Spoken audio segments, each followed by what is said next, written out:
The morning of Lady Eleanor Ashford's wedding dawned cold and colourless, the sky above Thornfield Manor hanging low like tarnished silver. Autumn had stripped the great oaks of their glory, leaving skeletal branches to claw at the grey heavens, and a bitter wind swept through the estate gardens, scattering the last copper leaves across manicured lawns that had lost their summer verdancy. Inside the ancient chapel, candles flickered against stone walls that had witnessed 3 centuries of marriages, christenings, and funerals. Though today, Eleanor thought as she stood at the altar, the atmosphere felt decidedly more funeral than festive. Beside her, Edmund Ashworth, 5th Earl of Thornfield, stood rigid as the marble statuary that lined his family's crypt, his jaw set in a hard line, his eyes fixed somewhere beyond the stained glass windows that cast fractured light across the assembled guests. He had not looked at her once, not during the processional when she walked down the aisle alone, her father having died 2 years prior. Not during the vicar's droning recitation of vows that promised love, honour, and cherishing words that seemed to die in the cold air between them. Not even when he slipped the heavy Ashworth ring onto her trembling finger, his touch as impersonal as a banker conducting a transaction. Eleanor tried to find something, anything, in his aristocratic profile that might offer hope. The strong line of his nose, the dark hair touched with early silver at the temples, despite his 30 years, the broad shoulders that carried his title like armor. But his face remained a mask of cold civility, and when he spoke his vows, his voice carried no warmth, no inflection, nothing but the mechanical fulfillment of duty. The wedding breakfast that followed was an exercise in exquisite torture. Eleanor sat at the head table in her ivory silk gown, the lace at her throat feeling like a noose, while servants glided between guests, offering course after elaborate course that turned to ash in her mouth. Edmund sat beside her, so close she could smell his cologne, sandalwood, and something darker, yet he might as well have been in another country for all the acknowledgement he gave her. Conversation flowed around them, guests offering toasts filled with hollow congratulations, but between the newly married Earl and Countess of Thornfield, there was only silence. Eleanor's mother had promised her that arranged marriages often blossomed into affection, that duty could transform into devotion given time and patience. Looking at her husband's glacial profile, Eleanor felt the first seeds of doubt take root in her heart, cold and bitter as the autumn wind that howled outside the manor's ancient walls.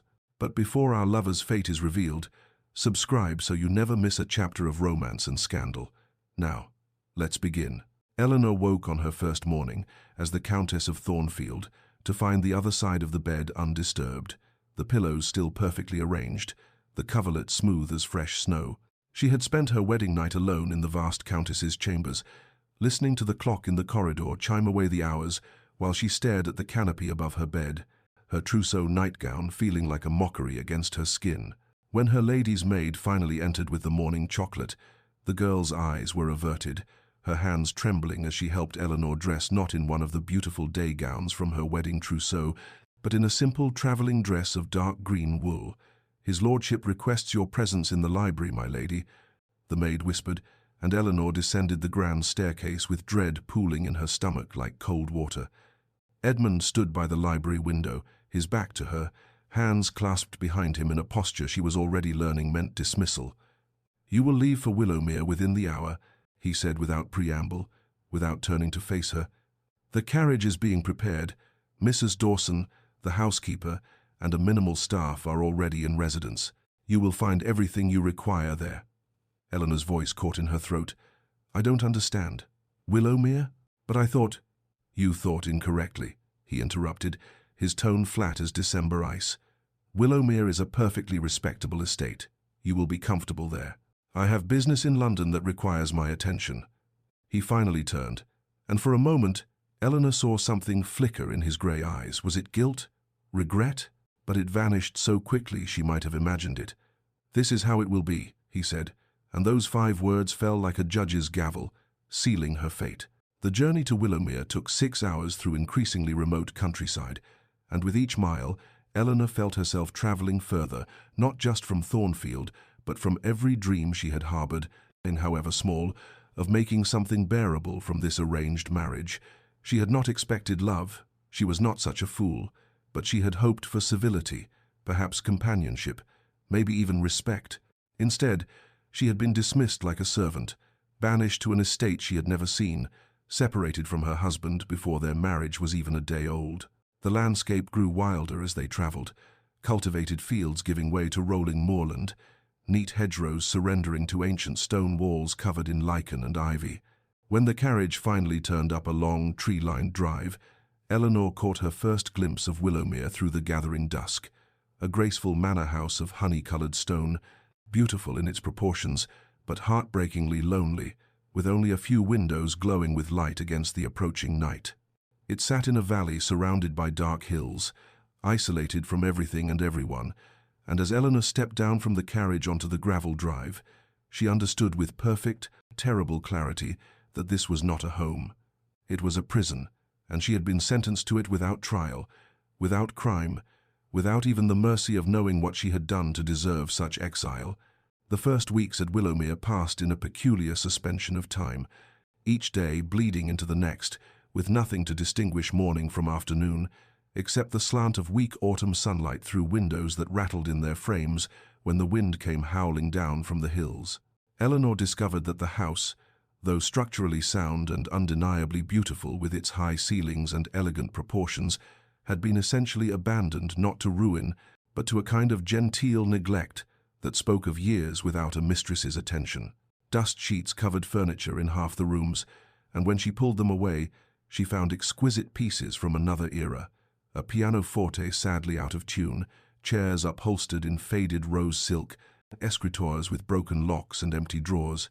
The gardens were even more melancholy, their bones still visible beneath the chaos of overgrowth box hedges grown wild and shapeless, rose beds choked with weeds, a fountain in the center of what had once been a formal parterre, now dry and filled with fallen leaves that rustled and whispered when she walked past. Yet there was a haunting beauty to the neglect, a romanticism in the way nature had begun to reclaim what human hands had abandoned, ivy climbing the south wall in a tapestry of green and gold, and wildflowers blooming defiantly in the cracks between paving stones. Eleanor walked the grounds daily, her shawl wrapped tight against the autumn chill, trying to exhaust herself enough that she might sleep at night without lying awake, replaying the humiliation of her wedding, the coldness of Edmund's dismissal, the dawning realization that she was utterly, completely alone. The staff consisted of Mrs.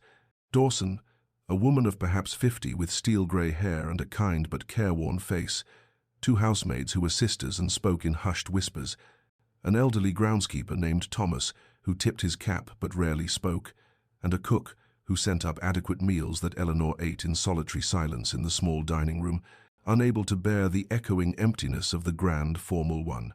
She tried to occupy her days with purpose. She explored the library, finding it surprisingly well-stocked with volumes that ranged from agricultural treatises to poetry, and she read voraciously, losing herself in other worlds, other lives, anything to escape the prison of her own thoughts. She attempted to engage Mrs. Dawson in conversation, asking about the house's history, the surrounding countryside, anything to hear another human voice, and the housekeeper responded with careful politeness, revealing little fragments. Yes, the late Countess had loved this house.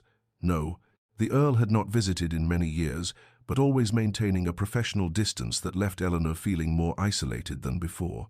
At night, lying in the Countess's bed in a room that had belonged to Edmund's mother, Eleanor allowed herself to feel the full weight of her situation, married but abandoned, titled but powerless, trapped in a beautiful cage with no understanding of her crime and no hope of pardon.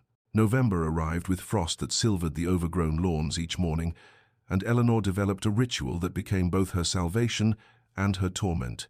She would sit at the escritoire in the morning room, the one that overlooked the walled garden, and write letters to her husband that she would never send.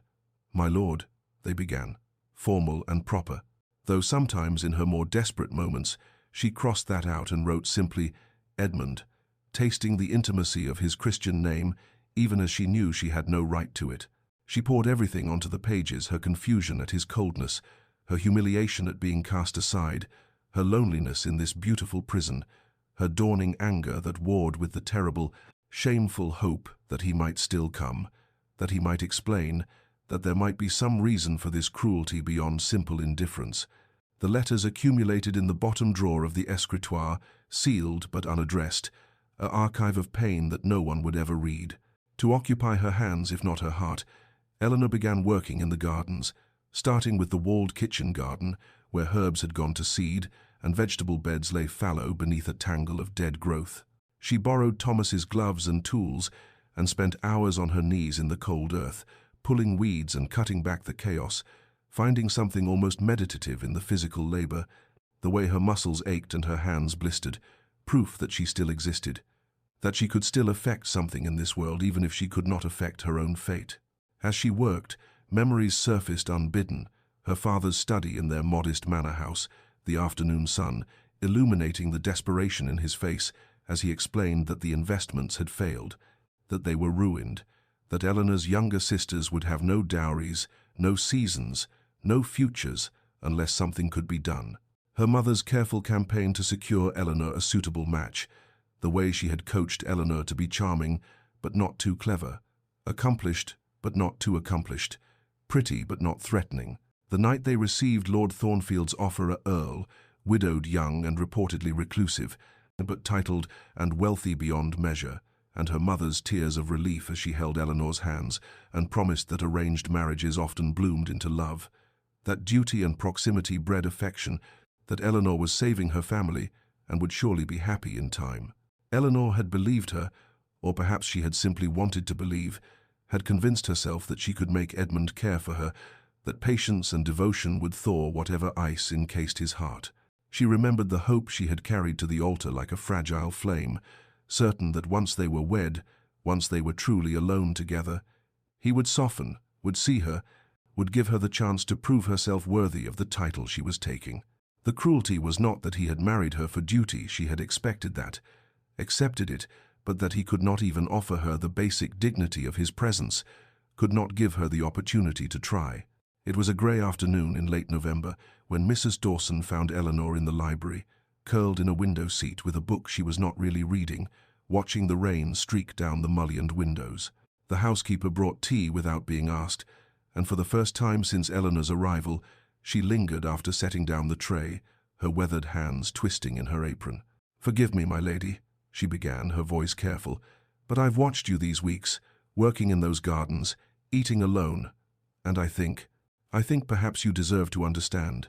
Eleanor set down her book, her heart suddenly racing. "Understand what, Mrs. Dawson?" The older woman settled into a chair opposite her, a breach of protocol that spoke volumes. "His lordship was not always as he is now. When I first came to serve his mother, he was a boy of 14, bright and kind, if serious even then. But the old Earl, his father, was a hard man, given to gambling and mistresses, and the scandal of it hung over the family like a pall. Then came the tragedy. The heir, Lord James, his lordship's older brother, died in a riding accident. Some said it was grief over their father's excesses that made him reckless. The Earl himself passed not 6 months later, his heart giving out, and suddenly Edmund was the Earl at barely 20, saddled with debts and disgrace and the weight of a title he'd never expected to inherit.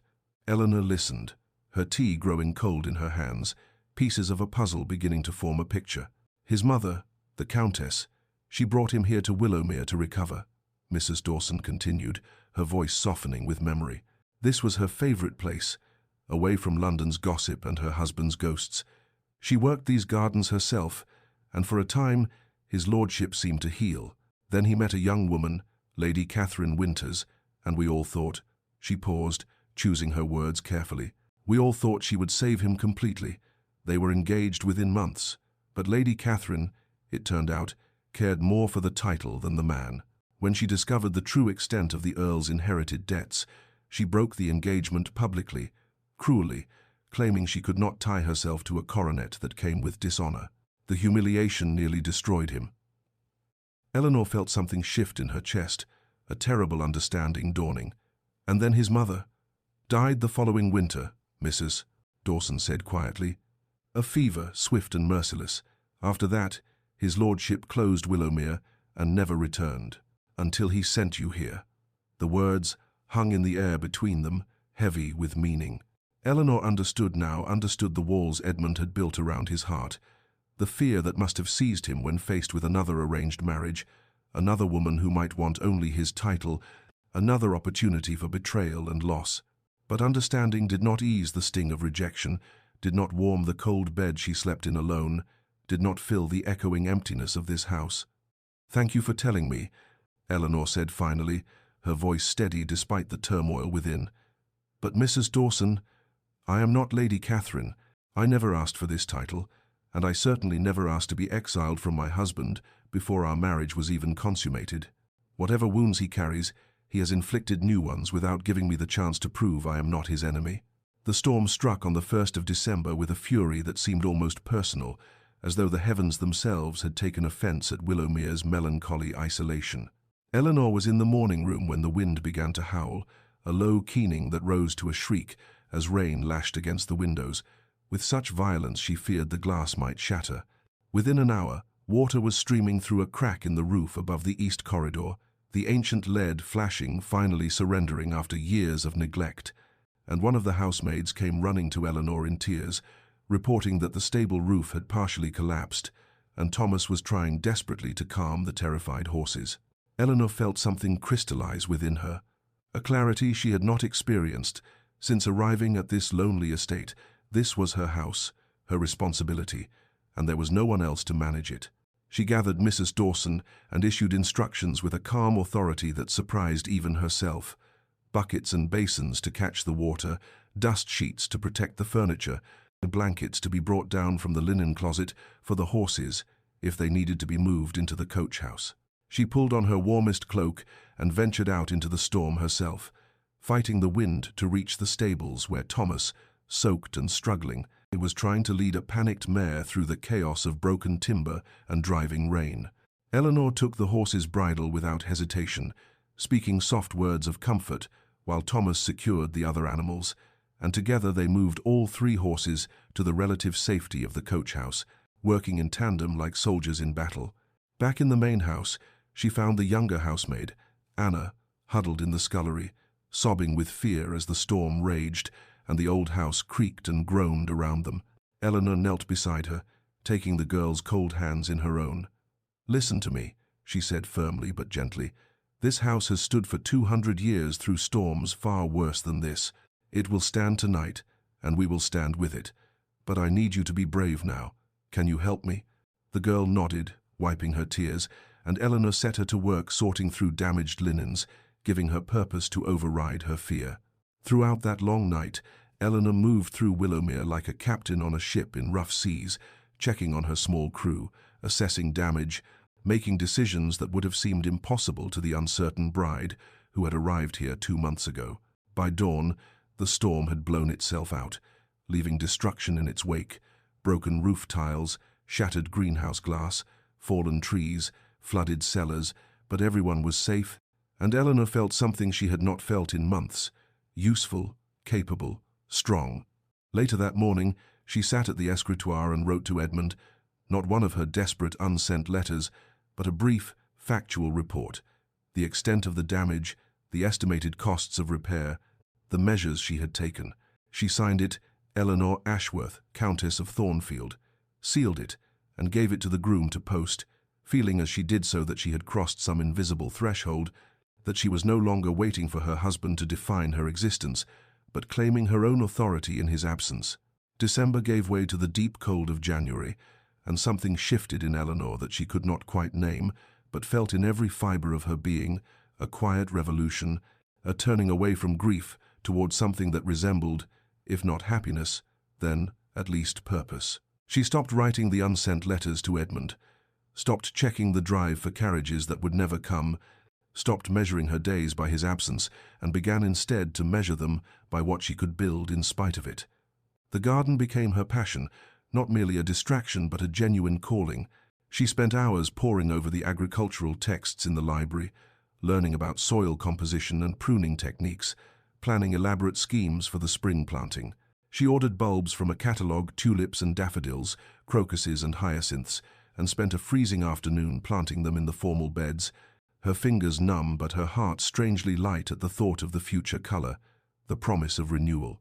Thomas, seeing her genuine interest, began to open up, sharing his knowledge accumulated over 40 years of groundskeeping, and together they plotted the resurrection of what had once been one of the finest gardens in the county. Eleanor also discovered the village of Millbrook, a half-hour's walk through the valley, and began to visit the shops and call upon the tenants who worked the estate's farmland. At first they were wary of this strange young countess who had appeared without fanfare and without the Earl, but Eleanor's genuine interest in their lives, her willingness to sit in their simple parlours and listen to their concerns, slowly won them over. She helped arrange for the doctor when old Mr. Peters fell ill, sent baskets of preserves from Willowmere's kitchens to families struggling through the winter, and quietly paid for repairs to the church roof from her own allowance. Word spread that the new countess was not like the old Earl, cold and distant, but kind and present, and gradually Willowmere began to feel less like an exile and more like a home. There were small joys now that punctuated her days like grace notes in a difficult composition. The morning she took her tea to the morning room window and watched mist rise from the valley floor, transforming the landscape into something ethereal and beautiful. The afternoon she found the first snowdrop blooming beneath the oak tree, tiny and perfect and impossibly brave. The evening Mrs. Dawson smiled at her, truly smiled, and said, "You've brought life back to this place, my lady." Eleanor pressed the snowdrop between the pages of her diary and realized with quiet surprise that she had not thought of Edmund for an entire day, had not felt the sharp stab of rejection that had become so familiar, had not yearned for something she could not have. She was learning, slowly and painfully, to build a life from the ruins of her expectations, and while it was not the life she had imagined on her wedding day, it was becoming, in its own way, a life worth living. Edmund Ashworth stood at the window of his London townhouse on Grosvenor Square, a glass of brandy growing warm in his hand, and watched the winter rain turn the cobblestones to black mirrors that reflected the gas lamps like fallen stars. Behind him, the drawing-room blazed with light and luxury: Turkish carpets, Italian paintings, French furniture, all the trappings of wealth and position that meant precisely nothing when one was utterly, irredeemably alone. He had not slept properly since the wedding, had not known a moment's peace since he watched Eleanor's carriage disappear down the drive at Thornfield, taking with it something he refused to name but felt as keenly as a wound. Society called on him, of course. Invitations arrived daily for balls and soirees, musicales and dinners, all eager to welcome the newly married Earl of Thornfield back to London, but he declined them all, unable to bear the questions about his absent countess, unwilling to manufacture lies about her health or her preference for country life. The truth was unspeakable. He had married her and banished her within 12 hours, had looked into her hopeful face at the altar and felt only panic, only the terrible certainty that she was exactly like Catherine, another beautiful woman who wanted his title, his wealth, his position, but not the damaged man who came with them. He told himself he had been wise, that he had protected himself from inevitable betrayal, that it was better to be alone by choice than destroyed by another woman's ambition. But late at night, when the brandy failed to bring oblivion and the house creaked around him in the darkness, Eleanor's face haunted him, not as she had looked at the wedding breakfast, confused and hurt, but as she had looked walking down the aisle, nervous but composed, her eyes searching his face for some sign of welcome, some indication that this arranged marriage might become something bearable. He had given her nothing, and the memory of his cruelty ate at him like acid. The flashbacks came unbidden. Catherine's laughter when she told him she could not possibly marry a earl burdened with scandal and debt, the way she had made their broken engagement, the talk of London, painting him as unstable and unsuitable. His mother's death 6 months later, the light going out of her eyes as she whispered that she had hoped to see him happy. The years since then, moving through society like a ghost, his heart encased in ice that he told himself was armor but suspected might be cowardice.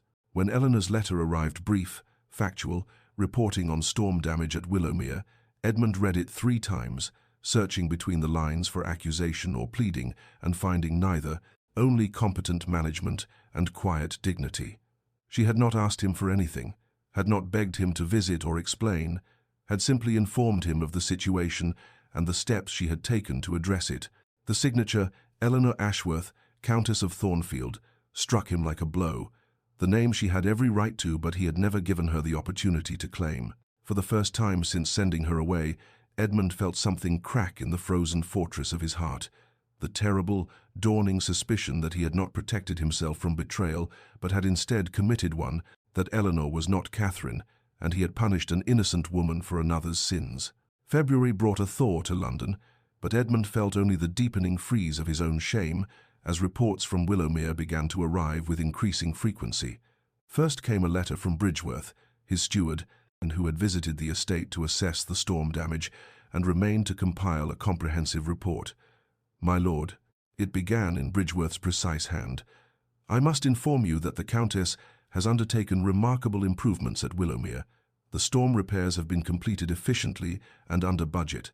More notably, her ladyship has initiated restoration of the gardens, established productive relationships with the tenants, and brought a level of management to the estate that it has not enjoyed in many years. I confess I am impressed by her capabilities and dedication." Edmund read the letter twice, then poured another brandy. The words "impressed by her capabilities" echoing in his mind like an accusation. More reports followed, the vicar from Millbrook writing to thank him for his wife's generosity to the parish, mentioning specifically her attention to families in need and her funding of the church roof repairs. A tenant farmer named Hewitt, expressing gratitude that the Countess had arranged for medical care when his wife fell ill, saving them from destitution. Thomas, the groundskeeper, submitting plans for the spring planting that bore Eleanor's annotations in a neat, feminine hand, her suggestions both practical and ambitious. Each piece of correspondence was another stone added to the weight crushing Edmund's chest, another piece of evidence that Eleanor was not the mercenary society beauty he had convinced himself she must be, but rather a woman of substance, compassion, and genuine quality. He began to read her own brief monthly reports with new eyes, searching between the formal lines for the woman she was revealing herself to be. The east pasture fence has been repaired. Tenant Hewitt reports improved grazing. The library roof leak has been addressed. 3 families from the village employed for garden restoration work. Never a complaint, never a request to return to London or Thornfield, never a whisper of the loneliness she must feel or the abandonment she must endure. Only capable management delivered in prose as dignified and restrained as she herself had been at their wedding. Edmund's shame metastasized into something darker, the horrible, creeping realization that he had not been protecting himself but destroying something precious before it even had a chance to exist. Catherine had loved his title and fled from his troubles, yes, but Eleanor had been given his troubles and no title worth speaking of. Exiled to a neglected estate with minimal staff and no husband, and she had not fled or complained or demanded her due. She had simply rolled up her sleeves and built something beautiful from what he had meant as punishment. The internal battle raged within him through sleepless nights. His pride insisted he had been justified, that he could not have known, that keeping his distance was still the safer course. But his conscience, long dormant, roared to life with accusations he could no longer silence. He had judged Eleanor guilty of Catherine's crimes without trial, had sentenced her to exile for sins she had never committed, had taken a young woman who had saved her family through sacrifice and repaid her devotion with cruelty. And now she was thriving without him, building the life at Willowmere that his mother had once dreamed of, and Edmund understood with perfect, agonizing clarity that he was not her jailer, but rather a coward who had locked himself in a prison of his own making. The message arrived on a grey March morning when the wind already carried the promise of violence, delivered by an express rider whose horse was lathered with sweat despite the cold. Severe storm expected to strike the northern counties by nightfall.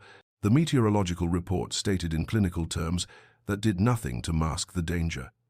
Households advised to secure properties and seek shelter, particular concern for remote estates in valley regions. Edmund's hands trembled as he read it, his mind immediately conjuring images of Willowmere nestled in its isolated valley, vulnerable to flooding, to falling trees, to all the havoc that nature could unleash on that beautiful, lonely place. And Eleanor would face it alone, with only Mrs. Dawson and the small staff, would stand against the tempest as she had stood against everything else he had thrown at her, with dignity and courage, and no one to protect her if something went truly wrong. The realization hit him like a physical blow. He was terrified for her, genuinely afraid in a way he had not allowed himself to feel for another human being since his mother's death, and the fear shattered something fundamental in the architecture of his defenses. He paced his study like a caged animal, arguments warring in his mind with increasing desperation. He should send additional staff, should dispatch his steward, should write with instructions and offers of resources, anything except what his heart was screaming at him to do, which was to go himself, to ride to her, to be there when the storm struck, because the thought of Eleanor facing danger alone was suddenly, utterly unbearable. But what right did he have to appear now, after months of abandonment? What possible welcome could he expect from a woman he had treated with such contempt? The shame of it paralyzed him, sent him reaching for the brandy decanter even though it was barely noon, and he drank standing at the window, watching the sky darken as the storm system moved closer, feeling time slip away like water through his fingers. Hours passed in agonizing indecision. He drafted a dozen letters and burned them all, called for his horse, and then cancelled the order, paced and drank and cursed himself for a coward, while the wind began to howl through London streets and the first fat drops of rain spattered against the window glass. Finally, as afternoon bled into evening and the storm arrived in earnest, something broke in Edmund, some final barrier between fear and action, between pride and desperate need. He could not send a letter, could not dispatch a servant, could not remain safe in London while Eleanor faced danger alone because of his cowardice. He called for his horse, his fastest stallion, and ordered his valet to pack saddlebags for travel. "My lord, the storm," his butler began, but Edmund cut him off with a look that brooked no argument. He pulled on his riding coat, his heavy cloak, checked that his pistol was loaded in case of highwaymen, emboldened by the chaos, and swung into the saddle as rain began to fall in sheets, driven by wind that screamed through the square like something alive and furious. He did not know what he would say when he reached Willowmere, did not know if Eleanor would even allow him through the door, knew only that he had to reach her, had to see with his own eyes that she was safe, had to finally be the husband he should have been from the beginning, even if he was 6 months too late. The storm hit with full fury 20 miles outside London, transforming the road into a river of mud that sucked at his horse's hooves and turned every mile into a battle. Rain fell in blinding sheets that made it impossible to see more than a few feet ahead, and the wind howled like all the demons of hell were pursuing him, tearing at his cloak and threatening to unseat him with every gust. Edmund bent low over his stallion's neck, urging the animal forward through conditions that any sane man would have recognized as impossible. But sanity had abandoned him somewhere between London and the realization that Eleanor might be in danger because of his cruelty. The horse, a magnificent black beast that had never failed him, began to labor after the first hour, its sides heaving with effort, and Edmund felt a stab of guilt, even for this, that he was pushing an innocent animal to its limits in service of his own desperate need for redemption. They passed through villages shuttered tight against the storm, not a soul visible in the driving rain, and twice Edmund nearly lost his seat when the horse shied at debris blown across the road by the screaming wind. His clothes were soaked through within minutes, his hands numb on the reins, water running in rivulets down his face and neck, but he pressed on, driven by images he could not banish. Eleanor alone at Willowmere, the house threatened by flooding or fire or any of a dozen disasters that could befall an isolated estate in a storm like this, and no one there to help her, no one to protect her because her husband, the man who had vowed before God to cherish her, had abandoned her to face everything alone. The memories came with the rhythm of the horse's hooves, each one a lash against his conscience, her face at the altar, trying so hard to find something hopeful in his cold expression. The moment he had told her she was leaving for Willowmere, the confusion and hurt that had flashed across her features before she schooled them into dignity, the unsent wedding night that haunted him with visions of what might have been if he had not been such a coward. He had told himself he was protecting his heart, but he saw now with brutal clarity that he had been protecting only his pride, his fear, his pathetic inability to risk being hurt again. Catherine had wounded him, yes, but Eleanor had done nothing except agree to marry him, had saved her family through sacrifice, had accepted an arranged marriage with grace, and he had repaid her with exile and abandonment. By the time Edmund reached the Golden Hart Inn at the halfway point, he was nearly unrecognizable, mud-spattered, soaking wet, his fine clothes clinging to him like rags, his aristocratic bearing dissolved into the desperate determination of a man possessed.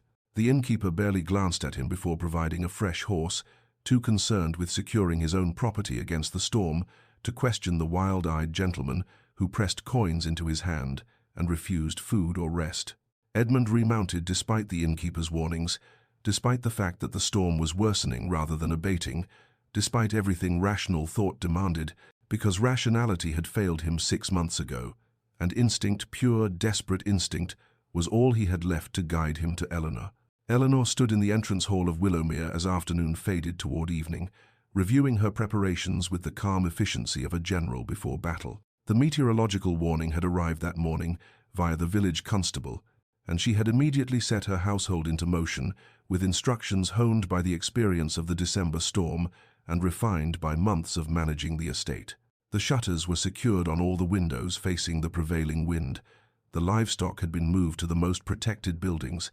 The cellars had been cleared of anything that might be damaged by flooding, and emergency supplies, candles, lamp oil, bandages, preserved food had been gathered in the central rooms of the house. Mrs. Dawson moved through the corridors with quiet competence, her earlier reserve toward Eleanor long since transformed into something approaching partnership, while the housemaids checked and double-checked that nothing had been overlooked. Thomas had spent the day securing the gardens as best he could, staking the young plants Eleanor had put in, clearing the drainage channels, and moving tools and equipment under cover. Eleanor had worked alongside them all, her sleeves rolled up, her hair coming loose from its pins, and she felt no shame in it. She was the mistress of this estate, and its welfare was her responsibility, a role she had grown into with something that felt remarkably like pride.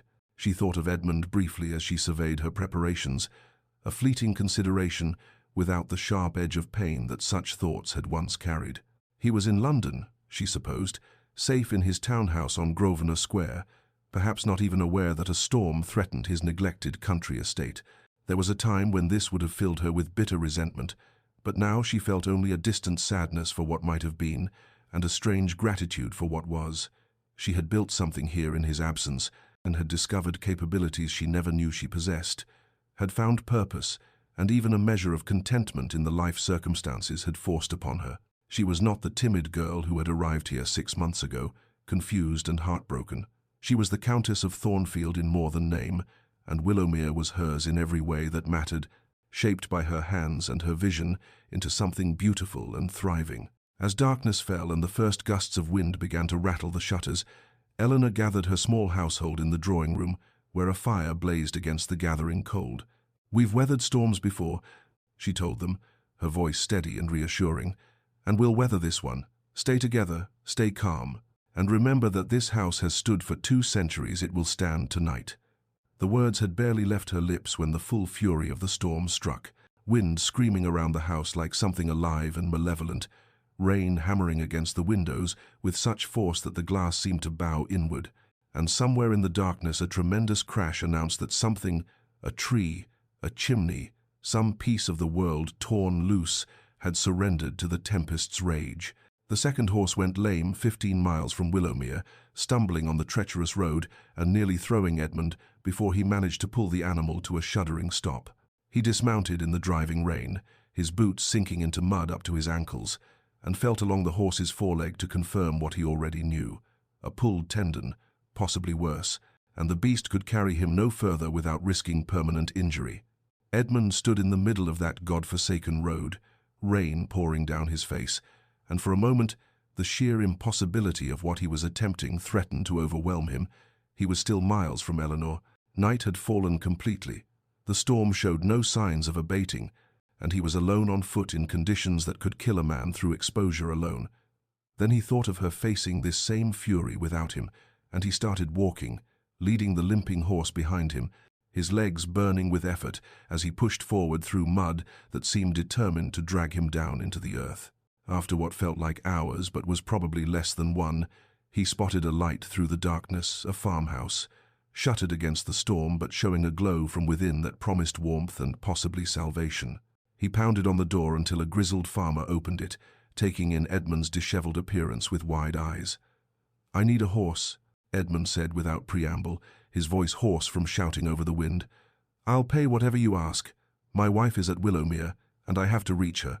Something in his face, or perhaps in the desperation of his words, moved the farmer to agree, and within minutes Edmund was mounted on a sturdy farm horse, pressing more money into the man's hands than the animal was worth, and plunging back into the storm. The landscape had become a nightmare realm of wind and water, familiar landmarks rendered invisible by the darkness and rain, the road barely discernible from the surrounding fields that had transformed into shallow lakes. Edmund's new mount was game but slow, and his frustration mounted with every labored stride, every minute that passed while Eleanor remained beyond his reach.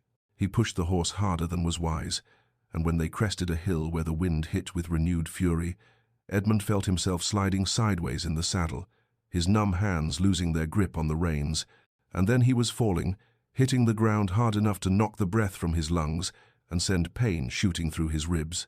He lay in the mud for a moment, tasting blood where he'd bitten his tongue, his left arm screaming with what might be a broken bone or merely a vicious bruising, and the voice of reason whispered that he should stay down, should seek shelter, should wait for dawn and better conditions.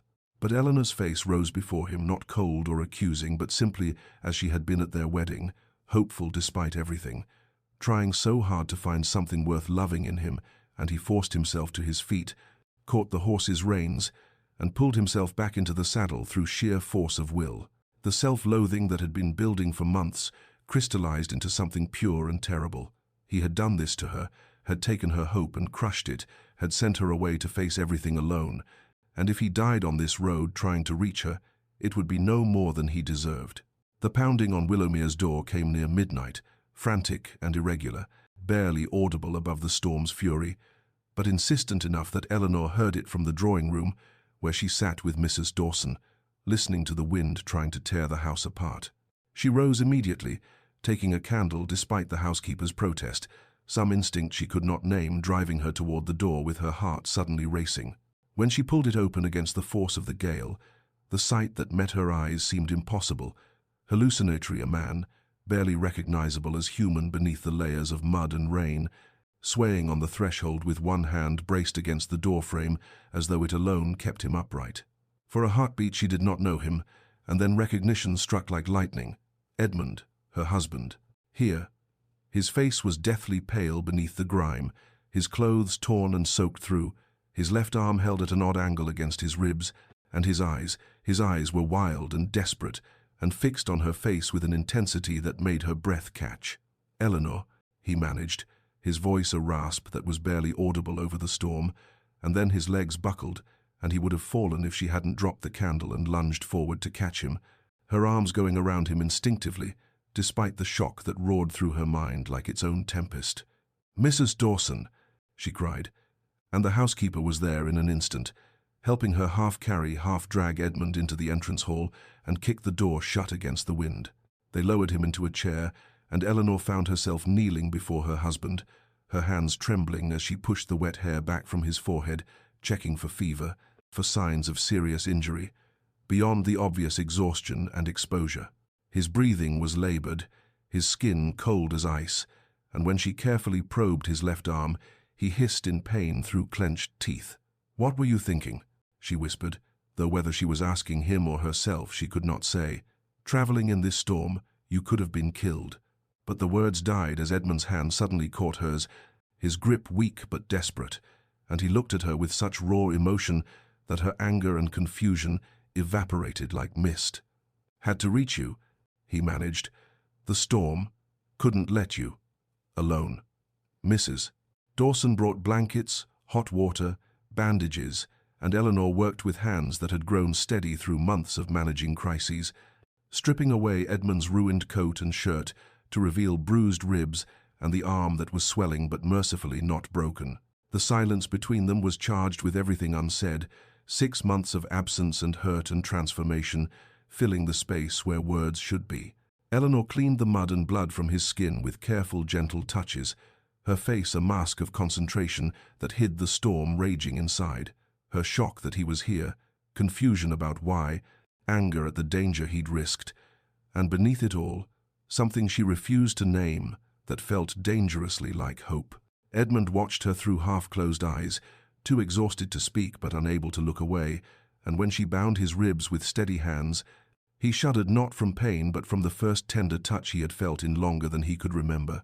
Dawn broke grey and exhausted over Willowmere, the storm having finally spent its fury in the small hours of the morning, leaving behind a landscape littered with broken branches and debris but mercifully intact. Eleanor had spent the night in a chair by the fire in the drawing-room, where they had settled Edmund, dozing fitfully while Mrs. Dawson kept watch, and when she woke to find him sitting up, his eyes already on her face, she felt her carefully constructed composure threaten to crumble. He looked terrible in the morning, light bruised, pale, his arm bound and his ribs wrapped, but there was something different in his expression, a rawness that had not been there on their wedding day, as though the storm had stripped away more than just his fine clothes and aristocratic bearing. "I owe you an explanation," he said, his voice still hoarse but steady, and Eleanor felt anger flare hot in her chest. "An explanation," she repeated, and heard the bitter edge in her own voice. 6 months, Edmund. 6 months of silence and exile, and you think an explanation will suffice?" She rose from her chair, needing distance, needing air, but he spoke again before she could move away. "No," he said quietly, "nothing will suffice. Nothing I say can undo what I've done to you, but you deserve to know the truth, even if it damns me further in your eyes." And so he told her, the words coming slowly at first and then faster, as though a dam had broken, about Catherine Winters, about the engagement and the public betrayal, about his conviction that all women of society wanted only titles and wealth, and would abandon him the moment they discovered the cost of his name. He told her about his mother's death, about closing Willowmere because he could not bear the memories, about the years of isolation he had wrapped around himself like armor. And then, with his voice breaking, he told her about their wedding day, how he had looked at her and seen only Catherine, how fear had masqueraded as wisdom, how he had convinced himself he was being prudent when he was actually being cruel. "I punished you for her sins," he said, and there were tears on his face now, shameless and raw. "I looked at you and saw a threat instead of a person, a schemer instead of the innocent young woman you were. I told myself I was protecting my heart, but Eleanor—" He stopped, struggling for words. "I was just a coward, and you have suffered for my cowardice every day since." Eleanor stood frozen, her emotions, a tangle she could not begin to sort, anger that he had judged her so unjustly, grief for the months of loneliness she had endured, exhaustion at the weight of carrying this marriage alone, and beneath it all, a reluctant understanding of the wounds that had driven him. "You had no right," she said finally, her voice shaking. "Whatever Catherine did to you, whatever pain you carried, you had no right to assume I was the same. You didn't even try to know me, Edmund. You married me and discarded me in the same breath, and I have spent 6 months building a life from the ruins you left me." She saw him flinch at her words but pressed on. "I don't know what you want from me now. Forgiveness? Absolution? I can't give you those things, not yet, perhaps not ever. You rode through a storm to reach me, and that means something, but it doesn't erase the storm you created in my life." Edmund did not leave. Eleanor half expected him to return to London once he had delivered his confession, once the storm had passed and the roads were passable again, but he stayed, taking up residence in a guest room in the east wing, as far from her chambers as the house allowed, and asking nothing of her except permission to remain. "I don't expect forgiveness," he told her that first morning, standing in the doorway with his hat in his hands like a petitioner rather than the master of the house. "But if you'll allow it, I'd like to help repair the damage from the storm. It's the least I can do." She had agreed, more from exhaustion than generosity, and watched with wary eyes as her husband transformed himself from earl to labourer. He worked alongside Thomas and the men from the village, his fine hands blistering as he hauled fallen branches, repaired fences damaged by falling trees, and cleared debris from the drainage channels. He did not direct or command, but took instruction from those who knew the work better, and Eleanor saw the surprise in the tenants' eyes when the Earl of Thornfield actually asked them, how best to mend a stone wall or shore up a damaged outbuilding. The days accumulated into weeks, and Eleanor found herself observing him despite her determination to maintain distance. She saw him one morning in the kitchen, speaking to Mrs. Dawson with genuine warmth, thanking her for her years of service to Willowmere, and actually apologizing for his long neglect of the estate she had kept running in his absence. The housekeeper's eyes had filled with tears, and she had patted his hand with a tenderness that spoke of old affection rekindled. Eleanor saw him in the village, stopping to speak with old Mr. Hewitt, the tenant farmer whose wife had fallen ill months before, and she was close enough to hear Edmund's words. "I understand the Countess arranged for the doctor. I should have been here to do it myself. I'm sorry for my absence. Hewitt, it won't happen again." The old man had looked stunned, then grateful, and Eleanor felt something shift in her chest, some small crack in the wall she had built around her heart. But it was the afternoon she found Edmund in the garden that truly moved her. He was on his knees in the south border, the restored bed where she had planted bulbs through the winter, and he was carefully setting a young oak sapling into the earth, his hands gentle despite their new calluses. She stood watching from the terrace until he noticed her, and when he straightened, there was soil on his face and something almost shy in his expression. "Thomas told me your mother loved oak trees," she said quietly, moving closer. "That there used to be one here before it died." "Yes," Edmund replied. "She planted it when I was born. I thought perhaps this garden could use a new one, if you approve."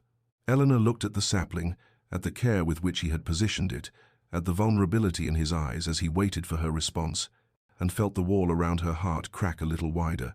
"It will take years to grow," she said, "decades before it's fully mature." "I know," he said, holding her gaze. "I'm hoping I'll be here to see it." Spring arrived tentatively at Willowmere, the first green shoots pushing through earth still cold from winter, and with it came a thawing of a different sort. Eleanor and Edmund began to talk, not the formal exchanges of estate management or polite pleasantries over dinner, but real conversations that started hesitantly and gradually deepened into something approaching understanding. It began one evening when Eleanor was reading in the library and Edmund entered, stopping at the doorway as though uncertain of his welcome. "May I join you?" he asked, and when she nodded, he settled into the chair opposite hers, the fire crackling between them like a living thing. They sat in silence for a time, both pretending to read, until Edmund finally set down his book and asked, "What was it like, those first weeks here, when I sent you away?" Eleanor looked up, surprised by the directness of the question, by the genuine need to know that she heard in his voice. She considered dissembling, maintaining the dignity that had carried her through 6 months of loneliness, but something in his expression, open and undefended, in a way she had never seen, made her choose truth instead. "Devastating," she said quietly. "I felt like I had been judged and found wanting without ever being given a chance to prove myself. I wrote you letters I never sent, begging you to explain what I had done wrong, what I could do differently. I thought perhaps I was not pretty enough, or accomplished enough, or that I had said something at the wedding breakfast that offended you." She watched him flinch at her words but continued. "But gradually, I stopped waiting for your approval and started building something for myself. The gardens became mine. The tenants became mine. Even this house, your mother's house, became mine, in a way I think you'll understand. I discovered I was stronger than I thought, more capable. I suppose, in a terrible way, your abandonment gave me the freedom to find out who I was when no one was watching." Edmund was silent for a long moment, his jaw working as though he struggled with words that would not come. "I am sorrier than I can express," he finally said. "But I'm also, and I know I have no right to feel this grateful, that you found that strength, even if it was despite me rather than because of me." The conversations became a nightly ritual and then expanded to afternoon walks through the gardens Eleanor had restored. Edmund asking about each plant, each design choice, listening with genuine interest as she explained her vision for the rose garden, her plans for the kitchen garden, her hope to eventually restore the greenhouse. He told her about his childhood at Willowmere, about his mother's love for this place, about the boy he had been before. Tragedy and betrayal had hardened him, and Eleanor found herself softening toward this version of Edmund, vulnerable and honest, in ways the cold Earl at her wedding had never been. One afternoon, as they stood in the library examining an old volume of botanical illustrations, their hands reached for the same page simultaneously, and Eleanor felt the warmth of his fingers against hers like an electric current. Neither pulled away immediately, and in that suspended moment, Eleanor felt her heart beating faster, felt something shift between them from understanding toward something more dangerous, more hopeful, more terrifying in its possibility. The third storm arrived in late April with an unseasonable fury, bringing not rain but snow that fell thick and fast, transforming Willowmere into an island cut off from the world. Within hours, the roads were impassable, the village unreachable, and Mrs. Dawson informed Eleanor and Edmund that the staff who lived off the estate could not make it through until the weather cleared. For the first time since Edmund's arrival months ago, they were truly alone together, forced into a proximity that might have been awkward had they not already spent weeks building the fragile bridge of conversation between them. The first day, they moved around each other carefully, maintaining the polite distance that had become their habit. But by the second morning, when Eleanor came down to find no fire laid and no breakfast prepared, reality asserted itself. "I suppose we'll have to manage ourselves," she said, finding Edmund already in the kitchen, looking bemused by the array of pots and provisions. "I haven't cooked since I was a boy sneaking into the kitchen at Thornfield," he admitted, and Eleanor felt herself actually smile at the image. Together they managed to produce something resembling breakfast, laughing when Edmund burned the toast, and Eleanor oversalted the eggs, and in that laughter, Eleanor realized with a shock that this was the first time she had heard genuine joy in his voice, the first time they had shared something as simple and profound as amusement. The days trapped by the snow developed their own rhythm. Edmund kept the fires going while Eleanor managed their simple meals. They read aloud to each other in the evenings, taking turns with novels from the library, and Eleanor discovered that Edmund had a gift for voices and characterization that made even familiar stories come alive. One night, as the wind howled outside and snow piled against the windows, they found themselves talking late into the night, the conversation drifting from books to childhood memories to the people they had been and the people they were becoming. "I love who you've become," Edmund said suddenly, his voice raw with emotion. "The woman who saved these gardens, who earned the loyalty of the tenants, who faced storms alone and emerged stronger, Eleanor, you're extraordinary, and I mourn the man I was who couldn't see it, who was too afraid to even try." Eleanor felt tears prick her eyes, but she met his gaze steadily. "I'm not the woman you married," she said quietly. "That girl died in the first weeks here, when I realized no one was coming to save me. I had to save myself, and in doing so, I became someone else entirely, someone harder perhaps, but also more complete. I don't know if the woman I am now can forgive the man you were, but I think," she paused, searching for truth in the tangle of her emotions, "I think she might be able to love the man you're becoming." The words hung between them like a promise, fragile and precious, and when Edmund reached across the space between their chairs to take her hand, Eleanor let him, feeling the warmth of his touch anchor them both against the storm that raged outside and the hope that bloomed, tentative but real, within. The snow finally stopped on the fourth day, leaving Willowmere wrapped in white silence, and Eleanor woke to find sunlight streaming through her window for the first time in what felt like weeks. She found Edmund in the morning room, standing at the window that overlooked the gardens now blanketed in pristine snow, and something about the set of his shoulders, both hopeful and uncertain, made her heart ache with a tenderness she had not allowed herself to feel before. "Edmund," she said softly, and when he turned to her, she saw in his eyes the same vulnerability she felt in her own heart. "I've been thinking about what you said, about loving who I've become, and I realized something. I can't go back to being the girl who walked down the aisle 6 months ago, hoping to please a husband who wouldn't even look at her. That girl is gone." She watched him start to speak, to apologize again, but she held up her hand. "Let me finish. I can't be her again, and I don't think you can be the man who sent her away. We're different people now, shaped by pain and separation and the work of becoming better than we were, so I've decided." She took a breath, feeling as though she stood on the edge of something vast and terrifying. "I've decided I want to try, not to reclaim what we should have been, but to build something new, something real, if you're willing." Edmund crossed the room in 3 strides, stopping just close enough that she could feel the warmth of him, see the emotion naked on his face. "Eleanor," he breathed, and her name in his mouth sounded like a prayer, like absolution, like everything she had not known she needed to hear. "I will spend the rest of my life trying to be worthy of that chance, trying to be the husband you deserve. I swear it." She reached up, her hand trembling only slightly, and touched his face the first time she had initiated such contact, the first time she had claimed the right to tenderness. "Then we begin again," she whispered. "Not in London, not at Thornfield, but here. Willowmere is home. We'll return to the city when duty demands, but this place we've both learned to love, This is where we build our life."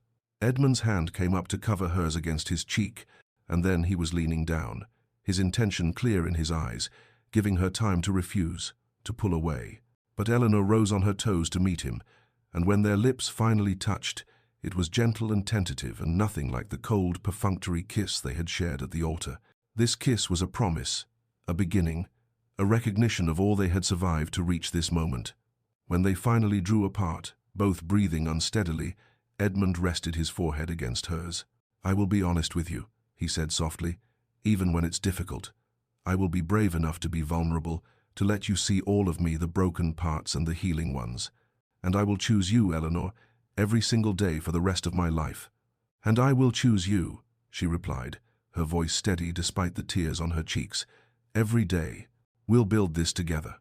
2 years had passed since that spring morning when Eleanor and Edmund chose to begin again, and Willowmere had been transformed from a house of exile into a home of joy.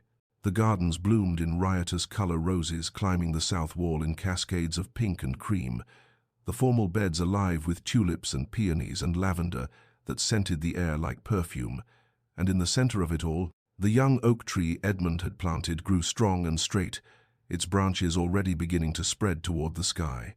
On a golden afternoon in May, Eleanor stood at the morning room window watching her husband chase their son through those gardens, 3-year-old James shrieking with laughter as Edmund caught him and swung him high, and in her arms, their daughter Catherine, named without irony or bitterness, but as a symbol of forgiveness, dozed peacefully, her tiny fist curled against Eleanor's shoulder.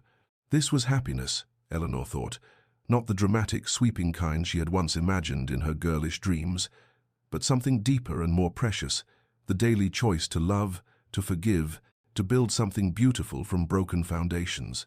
Edmund came in from the garden, James riding on his shoulders, both of them flushed and laughing, and when he saw Eleanor standing there with their daughter, something in his expression made her breath catch even now, even after 2 years of marriage that had finally become real. "You saved me," he said later that evening, after the children were asleep and they sat together in the drawing room, her head resting on his shoulder, his arm around her waist. "Everything I have, everything I am now, it's because you had the courage to give me a second chance." Eleanor lifted her head to look at him, seeing the man he had become, still capable of melancholy, still carrying scars from his past, but open now, vulnerable, brave enough to love without armor. "No," she said gently, reaching up to touch his face. "We saved each other. You gave me the space to discover my strength, even if you didn't mean to, and I gave you the forgiveness you needed to become the man you were always meant to be. We built this together, Edmund. Every hard conversation, every moment of choosing trust over fear, every day we decided to try, that's what saved us both." Dear listener, perhaps you wonder why I tell you this story of a cold wedding and a long redemption. It is because transformation is rarely instantaneous, rarely easy, and never without cost. Love, true love, requires the patience to wait for walls to crumble, the courage to be vulnerable when every instinct screams for self-protection, and the wisdom to understand that we are all carrying wounds that shape how we see the world. Edmund punished Eleanor for another woman's sins, yes, but how many of us do the same, letting past hurts dictate present choices, building prisons we call protection? And yet, if we are brave enough to risk our hearts again, if we are patient enough to give others the chance to grow, if we are honest enough to admit our own failings and humble enough to ask for forgiveness, we might discover that redemption is always possible, that no one is beyond saving, and that the most beautiful gardens sometimes grow in the soil of our deepest sorrows. Everyone deserves a second chance to be seen for who they truly are, rather than who we fear they might be, to prove that they can change, to build something new from the ruins of what was. May you find the courage to offer such chances, and the grace to accept them when they are offered to you. May you sleep well tonight, knowing that transformation is always possible, that love can bloom even in the coldest soil, and that sometimes the longest journey is the one from fear to trust. Rest now, and dream of gardens waiting to be planted, of storms weathered together, of love that is earned rather than assumed, and of all the beautiful things that patience and courage can create. Until we meet again in another tale, may peace find you where you are.